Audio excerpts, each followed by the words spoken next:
is multi-ethnic, and it's as simple as that. He doesn't want to use his ethnicity as any kind of a calling card. He wants to be known simply as a minority golfer. He refuses to be painted into a corner. You're not going to box him in. He's a lot of things to a lot of different people. He realizes that, and I don't see that there's anything wrong with it. I mean, every time you think of golf, you automatically think of Tiger. Great swing, terrific smile. Transcend the races. Charisma that won't quit. Is a role model for everybody in the world. Tiger presence wherever he goes seems to draw the crowd. We all claim it. You know, everybody claims it. Tiger, Tiger, Tiger, Tiger. Ladies watch Tiger, too. Sure, he's Tiger, girl. Even the Anglo community embraces him. Yes. He does have universal appeal. Yeah, the smile just works. Every time. Totally winning.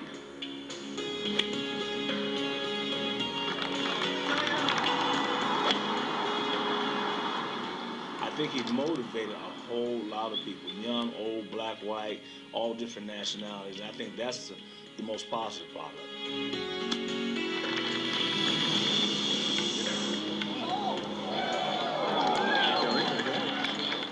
A, Tiger Woods is extraordinarily great at what he does.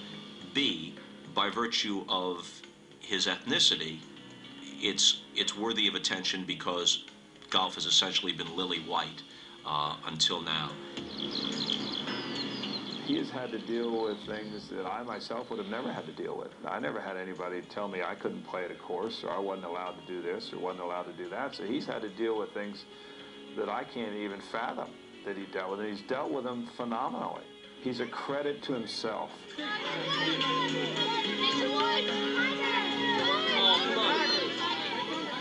That acceptance doesn't happen today. It won't happen tomorrow.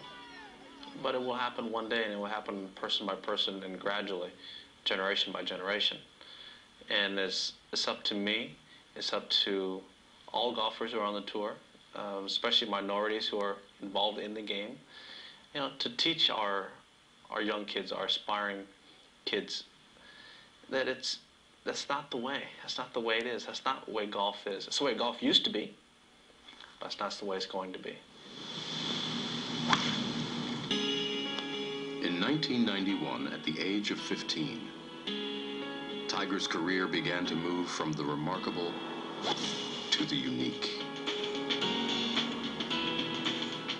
He became the youngest ever player to win the U.S. Junior Amateur at Bay Hill, Florida.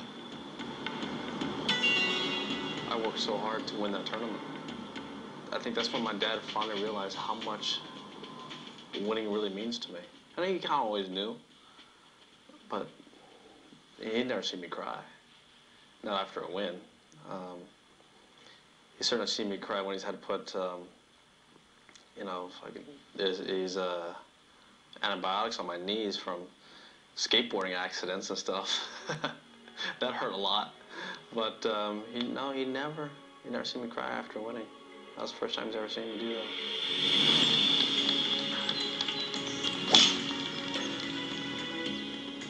A year later, it became an unprecedented repeat junior amateur when he beat Mike Wilson. Tiger was defending champion. And of course, in sport, one of the most difficult things in the world is to repeat. You could just feel the pressure. I mean, it was just like you were in the middle of the biggest pressure cooker you could find anywhere on the planet. I'm sensitive to reading the affect of the moment. And I say, thinking to myself, boy, you know, if I'm feeling the pressure, I know Tiger's feeling the pressure.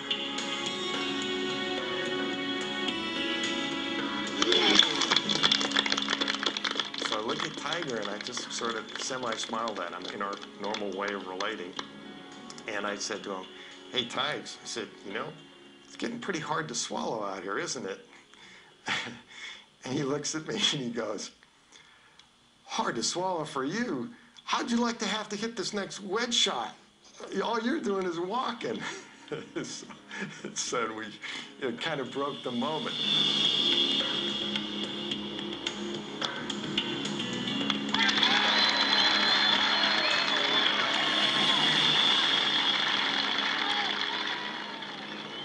was a triple. He came from 2 down with 2 to play to beat Ryan Armour.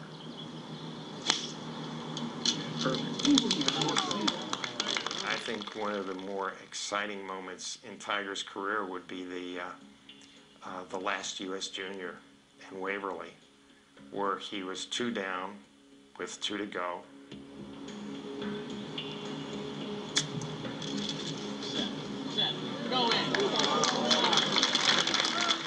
Nobody in the history of golf had ever won 3 U.S. Juniors in a row, and to see him, you know, kind of capture the moment, and you know, really both of us go deep into a zone of focus, knowing the importance of the next 2 holes.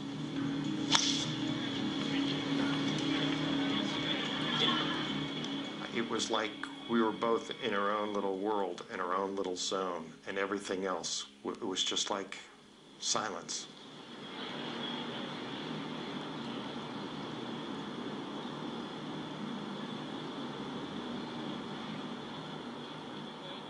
Very crisp, very brief interchange, not a lot of dialogue. I mean, we were just zoned in and focused and fading the pressure of the moment. I was lucky enough to get things going my way at the right time, you know, to change the momentum of the match.